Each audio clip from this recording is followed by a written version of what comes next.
आज तारीख है 15 जुलाई 2026 दिन बुधवार। नमस्कार, मैं शिल्पी और स्वागत है आपका हमारे चैनल एमपी खबर में। खबरों में आगे बढ़ते हुए हम सबसे पहले नजर डालेंगे आज के हेडलाइंस पर, फिर जानेंगे खबरों को विस्तार से। 8 साल के लंबे इंतजार के बाद इंदौर को मिलेगा जिला अस्पताल। अधूरी बिल्डिंग का करेंगे जनप्रतिनिधि उद्घाटन। सतना से मुंबई जा रही महिला और 2 मासूम बच्चे ट्रेन यात्रा के दौरान रहस्यमयी ढंग से लापता, पुलिस जाँच में जुटी। किसानों के लिए एटीएम फसल बनी भिंडी, सिर्फ 40 दिन में शुरू हो रही कमाई, बड़ा मुनाफा। एक ही बच्चे के बने 2 अलग अलग जन्म प्रमाण पत्र, परेशान पिता ने हाईकोर्ट का दरवाजा खटखटाया। स्टाइपेंड बढ़ाने की मांग को लेकर भोपाल के गांधी मेडिकल कॉलेज में एमबीबीएस इंटर्न्स का प्रदर्शन, सरकार से जल्द फैसला लेने की अपील। ग्वालियर में उमस और तेज धूप ने बढ़ाई लोगों की परेशानी, ट्रफ लाइन खिसकने से कमजोर पड़ा मॉनसून, 1 हफ्ते तक राहत के आसार नहीं। चलिए खबरों को जानते हैं विस्तार से। 8 साल के लंबे इंतजार के बाद इंदौर को मिलेगा जिला अस्पताल। अधूरी बिल्डिंग का करेंगे जनप्रतिनिधि उद्घाटन। इंदौर में करीब 8 साल पहले शुरू हुआ जिला अस्पताल अब भी पूरी तरह तैयार नहीं हो पाया है, लेकिन जनप्रतिनिधियों द्वारा इसका उद्घाटन किए जाने की तैयारी है। करोड़ों रुपए की लागत से बने इस अस्पताल की कई सुविधाएं अभी भी अधूरी हैं। अस्पताल भवन तैयार होने के बावजूद कुछ तकनीकी कार्य, उपकरणों की स्थापना और अन्य व्यवस्थाएं पूरी नहीं हो सकी हैं। इसके बावजूद अस्पताल को चरणबद्ध तरीके से शुरू करने की योजना बनाई गई है ताकि लोगों को इलाज की सुविधा मिल सके। लंबे समय से इस परियोजना में देरी को लेकर सवाल उठते रहे हैं। अब उद्घाटन के बाद धीरे धीरे सभी विभागों को चालू करने और आवश्यक सुविधाएं उपलब्ध कराने की तैयारी की जा रही है। सतना से मुंबई जा रही महिला और 2 मासूम बच्चे ट्रेन यात्रा के दौरान रहस्यमयी ढंग से लापता, पुलिस जांच में जुटी। मध्य प्रदेश के सतना जिले से एक हैरान करने वाला मामला सामने आया है। सतना से मुंबई जा रही एक महिला अपने 2 बच्चों के साथ ट्रेन में सफर कर रही थी, लेकिन सतना और मैहर स्टेशन के बीच तीनों रहस्यमयी ढंग से लापता हो गए। महिला के पति ने परिजनों से संपर्क न होने पर पुलिस में शिकायत दर्ज कराई। इसके बाद रेलवे पुलिस और स्थानीय पुलिस ने जाँच शुरू कर दी है। स्टेशन और ट्रेन के सीसीटीवी फुटेज खंगाले जा रहे हैं, जबकि यात्रियों से भी पूछताछ की जा रही है। पुलिस सभी पहलुओं पर जांच कर रही है और महिला व बच्चों की तलाश के लिए आसपास के जिलों में भी अलर्ट जारी किया गया है। ग्वालियर में उमस और तेज धूप ने बढ़ाई लोगों की परेशानी, ट्रफ लाइन खिसकने से कमजोर पड़ा मॉनसून, 1 हफ्ते तक राहत के आसार नहीं। ग्वालियर और चंबल संभाग में मॉनसून की रफ्तार फिलहाल धीमी पड़ गई है। मौसम विभाग के अनुसार ट्रफ लाइन के उत्तर की ओर खिसकने से बारिश की गतिविधियां कमजोर हुई हैं, जिससे लोगों को उमस और तेज धूप का सामना करना पड़ रहा है। दिन में तापमान बढ़ने के साथ नमी भी अधिक बनी हुई है, जिससे गर्मी का असर और बढ़ गया है। मौसम वैज्ञानिकों का कहना है कि अगले 1 सप्ताह तक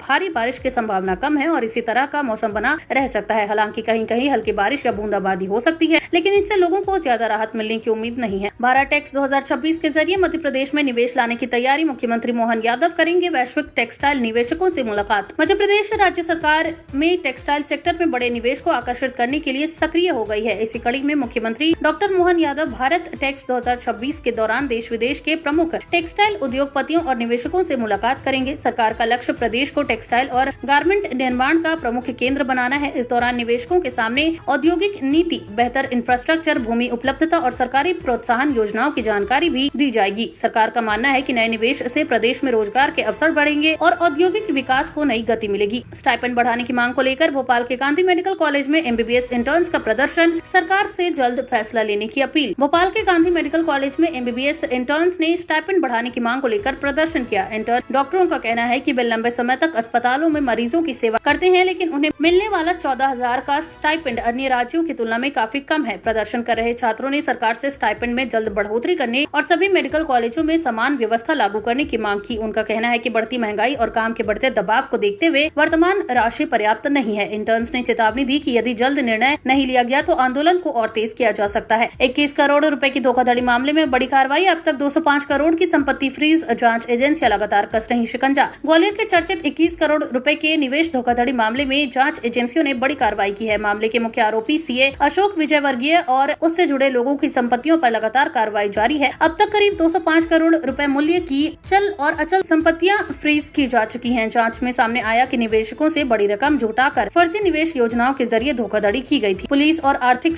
अपराध शाखा पूरे नेटवर्क की जांच कर रही है और अन्य आरोपियों की भूमिका भी खंगाली जा रही है। अधिकारियों का कहना है कि निवेशकों की रकम वापस दिलाने और दोषियों के खिलाफ सख्त कानूनी कार्रवाई की प्रक्रिया जारी रहेगी। ग्वालियर मेडिकल कॉलेज को मिली बड़ी सौगात, एनएमसी ने एमबीबीएस की 50 नई सीटों को दी मंजूरी, अब 250 छात्र ले सकेंगे प्रवेश। ग्वालियर के गजरा राजा मेडिकल कॉलेज यानी जीआरएमसी को बड़ी सफलता मिली है। नेशनल मेडिकल कमीशन यानी एनएमसी ने कॉलेज में एमबीबीएस की 50 अतिरिक्त सीटों को मंजूरी दे दी है। इसके बाद अब कॉलेज में कुल 250 सीटों पर प्रवेश हो सकेगा। सीटें बढ़ने से प्रदेश के मेडिकल छात्रों को बड़ा फायदा मिलेगा और आर्थिक छात्रों को सरकारी मेडिकल कॉलेज में पढ़ाई का अवसर मिलेगा। कॉलेज प्रशासन ने बताया कि आवश्यक फैकल्टी, इंफ्रास्ट्रक्चर और अन्य मानकों को पूरा करने के बाद एनएमसी ने ये अनुमति दी है। नई सीटों का लाभ आगामी प्रवेश सत्र से मिलने की उम्मीद है। एक ही बच्चे के बने 2 अलग अलग जन्म प्रमाण पत्र, परेशान पिता ने हाईकोर्ट का दरवाजा खटखटाया। मध्य प्रदेश से एक हैरान करने वाला मामला सामने आया है, जहां एक ही बच्चे के 2 अलग अलग जन्म प्रमाण पत्र जारी होने के बाद परिवार को भारी परेशानी का सामना करना पड़ रहा है। ग्वालियर निवासी पिता ने आरोप लगाया कि सरकारी रिकॉर्ड में अलग अलग विवरण के साथ 2 प्रमाण पत्र जारी कर दिए गए, जिससे बच्चे के दस्तावेजों में गंभीर विसंगति पैदा हो गई। संबंधित विभाग से कई बार शिकायत करने के बावजूद समाधान नहीं मिलने पर उन्होंने मध्य प्रदेश हाईकोर्ट में याचिका दायर की। हाईकोर्ट ने मामले को गंभीर मानते हुए संबंधित अधिकारियों से जवाब मांगा है। अब अदालत के निर्देश के बाद पूरे मामले की जांच की जाएगी। हाईकोर्ट का बड़ा फैसला, बालिग अविवाहित बेटी भी पिता से भरण पोषण की कर सकती है मांग। मध्य प्रदेश हाईकोर्ट ने एक महत्वपूर्ण फैसले में कहा कि बालिग और अविवाहित बेटी भी अपने पिता से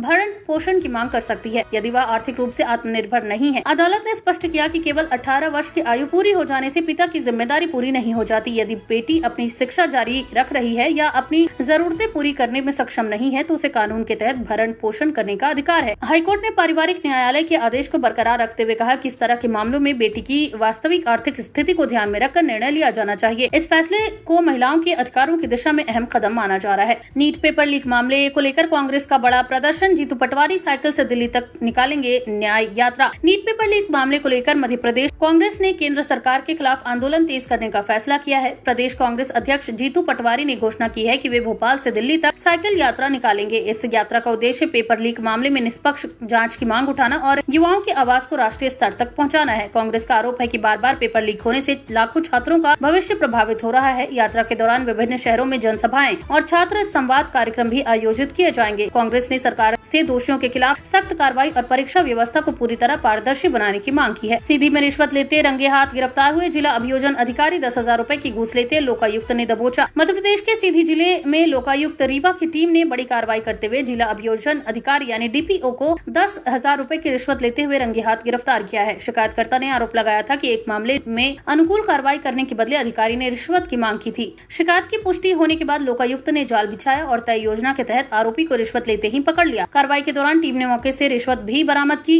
आरोपी के खिलाफ भ्रष्टाचार निवारण अधिनियम के तहत मामला दर्ज कर आगे की जांच शुरू कर दी गई है। लोकायुक्त का कहना है कि भ्रष्टाचार के मामलों में आगे भी ऐसी कार्रवाई जारी रहेगी। मध्य प्रदेश में यूसीसी लागू करने की दिशा में बड़ा कदम, समिति ने मुख्यमंत्री को सौंपी ड्राफ्ट रिपोर्ट, अनुसूचित जनजातियों को दायरे से बाहर रखने की सिफारिश। मध्य प्रदेश में समान नागरिक संहिता यानी कि यूसीसी लागू करने की दिशा में अहम प्रगति हुई है। यूसीसी पर गठित समिति ने अपनी ड्राफ्ट रिपोर्ट मुख्यमंत्री डॉक्टर मोहन यादव को सौंप दी है। रिपोर्ट में सिफारिश की गई है कि संविधान के प्रावधानों को ध्यान में रखते हुए अनुसूचित जनजाति यानी एसटी समुदाय को यूसीसी के दायरे से बाहर रखा जाए। समिति ने विवाह, तलाक, उत्तराधिकार और गोद लेने जैसे विषयों पर भी सुझाव दिए हैं। अब राज्य सरकार इस ड्राफ्ट का अध्ययन करेगी, जिसके बाद अंतिम निर्णय लिया जाएगा। सरकार का कहना है कि सभी कानूनी और संवैधानिक पहलुओं पर विचार करने के बाद ही आगे की प्रक्रिया शुरू होगी। अग्निवीर भर्ती में 41,000 युवाओं ने दी दौड़, सिर्फ 11,774 अभ्यर्थी ही फिजिकल टेस्ट में हुए सफल। मध्य प्रदेश में चल रही भर्ती प्रक्रिया में बड़ी संख्या में युवाओं ने हिस्सा लिया। भर्ती रैली में करीब 41,000 अभ्यर्थियों ने शारीरिक परीक्षा दी, लेकिन इनमें से केवल 11,744 उम्मीदवार ही फिजिकल टेस्ट पास कर सके। अब सफल अभ्यर्थियों को अगले चरण की लिखित परीक्षा के लिए सागर भेजा जाएगा। सेना भर्ती अधिकारियों के अनुसार चयन प्रक्रिया पूरी तरह पारदर्शी तरीके से की जा रही है और सभी मानकों का सख्ती से पालन किया जा रहा है। अधिकारियों ने सफल उम्मीदवारों को समय पर अगले चरण की तैयारी पूरी करने और निर्धारित दस्तावेजों के साथ उपस्थित होने की सलाह दी है। किसानों के लिए एटीएम फसल बनी भिंडी, सिर्फ 40 दिन में शुरू हो रही कमाई, बढ़ा मुनाफा। धार जिले में इस बार भिंडी की खेती किसानों के लिए फायदे का सौदा साबित हो रही है। किसान इसे अब एटीएम फसल कहने लगे हैं, क्योंकि इसकी बुआई के करीब 40 दिन बाद ही तुड़ाई शुरू हो जाती है और नियमित रूप से आमदनी मिलने लगती है। पारंपरिक फसलों की तुलना में भिंडी से जल्दी नकदी आय होने के कारण किसान इसकी खेती की ओर तेजी से आकर्षित हो रहे हैं। कृषि विशेषज्ञों के अनुसार यदि अच्छी गुणवत्ता के बीज, सिंचाई और समय पर देखभाल की जाए तो लागत में बेहतर उत्पादन और अच्छा मुनाफा मिल सकता है। यही वजह है कि जिले में भिंडी का रकबा लगातार बढ़ रहा है। रानी कमलापति शताब्दी एक्सप्रेस में एक्सपायरी ब्रेड पर IRCTC पर 1 लाख का जुर्माना, मैनेजर और स्टाफ को हटाया गया। भोपाल नई दिल्ली रानी कमलापति शताब्दी एक्सप्रेस में यात्रियों को एक्सपायरी डेट की ब्रेड परोसने के मामले में रेलवे ने सख्त कार्रवाई की है। जांच में शिकायत सही पाए जाने के बाद IRCTC पर 1 लाख रुपए का जुर्माना लगाया गया है। इसके साथ ही संबंधित केटरिंग मैनेजर और स्टाफ को तत्काल सेवा से हटा दिया गया है। रेलवे अधिकारियों ने कहा कि यात्रियों के स्वास्थ्य के साथ किसी भी तरह की लापरवाही बर्दाश्त नहीं की जाएगी। भविष्य में ऐसी घटनाओं की पुनरावृत्ति रोकने के लिए सभी ट्रेनों में खाद्य सामग्री की गुणवत्ता जांच और निगरानी को और सख्त करने के निर्देश भी दिए गए हैं। सतना जिला अस्पताल में नवजात को एक्सपायरी दवा देने का आरोप, मौत के बाद परिजनों का हंगामा। हंगामा, हाईवे किया जाम। मध्य प्रदेश के सतना जिले से स्वास्थ्य व्यवस्था पर गंभीर सवाल खड़े करने वाला एक मामला सामने आया है, जहां जिला अस्पताल में भर्ती एक नवजात को कथित तौर पर एक्सपायरी दवा दिए जाने के बाद उसकी मौत हो गई, जिसके बाद परिजनों का गुस्सा फूट पड़ा। परिवार ने डॉक्टरों और अस्पताल प्रबंधन पर लापरवाही का आरोप लगाते हुए अस्पताल परिसर में जमकर हंगामा किया और बाद में सतना रीवा हाईवे पर चक्का जाम कर दिया। सूचना मिलते ही पुलिस और प्रशासन के अधिकारी मौके पर पहुंचे और लोगों को समझाकर जाम खुलवाया। अधिकारियों ने मामले की जांच के आदेश दिए हैं और कहा है कि यदि जांच में किसी की लापरवाही सामने आती है तो संबंधित कर्मचारियों के खिलाफ सख्त कार्रवाई की जाएगी। वहीं अस्पताल प्रबंधन का कहना है कि मौत के वास्तविक कारणों की जांच की जा रही है और रिपोर्ट आने के बाद ही स्थिति पूरी तरह स्पष्ट होगी। तो ये थी आज की तमाम ताजा अपडेट्स। ऐसी और खबरों को जानने के लिए बने रहिए हमारे चैनल एमपी खबर के साथ। धन्यवाद।